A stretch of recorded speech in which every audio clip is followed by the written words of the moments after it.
Hello, ഇന്ന് നമുക്ക് ഈ ഒരു ചൂടിന് കുടിക്കാൻ പറ്റിയിട്ടുള്ള ഏറ്റവും ബെസ്റ്റായിട്ടുള്ള ഡ്രിങ്ക് ആട്ടോ ഷെയർ ചെയ്യുന്നത്. നമുക്ക് നന്നായിട്ട് ക്ഷീണവും ദാഹമൊക്കെ ഉള്ള സമയത്ത് ചില ജ്യൂസ് നമ്മൾ കുടിച്ചു കഴിഞ്ഞാൽ പെട്ടെന്ന് ക്ഷീണം മാറുമല്ലോ, അതുപോലത്തെ ഒരു ജ്യൂസാണ് കേട്ടത്.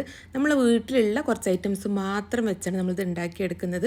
എന്നാലും നല്ലൊരു വ്യത്യസ്തമായിട്ടുള്ളൊരു ടേസ്റ്റുമാണ് കേട്ടോ. അപ്പോൾ അതിന് നമ്മളിതിലൊരു എക്സ്ട്രാ ഒരു ഇൻഗ്രീഡിയൻറ്റ് ഇതിൽ ചേർത്ത് കൊടുക്കുന്നുണ്ട്. അതാണ് ഈ ഒരു ജ്യൂസിന് ഒരു പ്രത്യേക ടേസ്റ്റ് കൊടുക്കുന്നത്.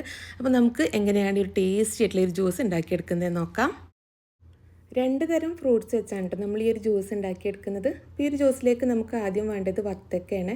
ഞാനിതുപോലത്തെ ഒരു പീസ് വത്തക്കയായിട്ട് എടുത്തിട്ടുള്ളത്. അപ്പോൾ ഈ വത്തക്ക ചെറിയ പീസായിട്ടൊന്ന് കട്ട് ചെയ്തെടുക്കാം. ഇതിൽ ആ കറുത്ത കുരുവൊക്കെ ഒന്ന് ഒഴിവാക്കിയിട്ട് എടുക്കാം കേട്ടോ. നമുക്ക് ഒരു മിക്സിയുടെ ജാറിലേക്ക് ഈ കട്ട് ചെയ്ത് വെച്ചിട്ടുള്ള വത്തക്ക ഇട്ട് കൊടുക്കാം. പിന്നെ നമുക്കിതിലേക്ക് വേണ്ട ഒരു ഫ്രൂട്ട് എന്ന് പറയുന്നത് ആപ്പിളാണ്. ഒരാപ്പിളാട്ടോ ഞാൻ എടുത്തിട്ടുള്ളത്.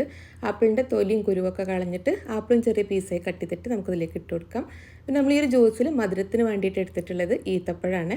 ഒരു 8 ഈത്തപ്പഴം എടുത്തിട്ടുണ്ട്. അത് എൻ്റെ കുരു കളഞ്ഞിട്ടാണ് എടുത്തിട്ടുള്ളത്. സോഫ്റ്റ് ആയിട്ടുള്ള ഈത്തപ്പഴം ആയതുകൊണ്ടാണ് ഞാനിത് ഡയറക്റ്റ് ചേർത്ത് കൊടുക്കുന്നത്. കുറച്ച് ഹാർഡായിട്ടുള്ള ഈത്തപ്പഴമാണെങ്കിൽ കുറച്ച് ചൂടുവെള്ളത്തിലൊന്ന് സോക്ക് ചെയ്തിട്ട് വേണം കേട്ടോ ചേർത്ത് കൊടുക്കാൻ.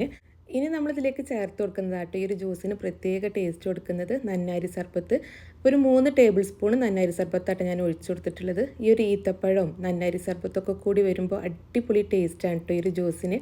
ഇനി നമ്മളിതിലേക്ക് പാൽ ഒഴിച്ചു കൊടുക്കണം. ഞാൻ കുറച്ച് പാല് കട്ടാക്കി എടുത്തിട്ടില്ല കേട്ടോ, അതാണ് ഒഴിച്ചു കൊടുത്തിട്ടുള്ളത്. 500 ml പാലുണ്ട്. അപ്പോൾ അതിലൊരു 1/4 ഭാഗം ഒഴിച്ചു കൊടുത്തിട്ട് നമുക്കത് നന്നായിട്ടൊന്ന് അടിച്ചെടുക്കാം.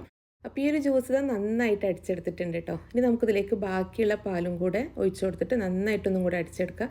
നമ്മളിതിൽ എടുത്തിട്ടുള്ള ഫ്രൂട്ട്സൊക്കെ ഫ്രിഡ്ജിൽ വെച്ച് തണുപ്പിച്ചെടുത്തിട്ടുള്ളതാണ് കേട്ടോ.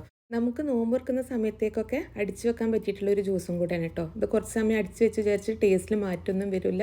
നല്ല അടിപൊളി ടേസ്റ്റാണ് കേട്ടോ ഈ ഒരു കോമ്പിനേഷന്. അപ്പോൾ ഇതുവരെ ഈ രീതിയിൽ ട്രൈ ചെയ്തിട്ടില്ല എന്നുണ്ടെങ്കിൽ എന്തായാലും നിങ്ങളിത് ഉണ്ടാക്കി നോക്കണം. നല്ല ടേസ്റ്റി ആയിട്ടുള്ള, നല്ല റീഫ്രഷിംഗ് ആയിട്ടുള്ള നല്ലൊരു അടിപൊളി ജ്യൂസാണ്. എല്ലാവർക്കും ഇഷ്ടപ്പെടുന്ന ഒരു ടേസ്റ്റുമാണ് കേട്ടോ.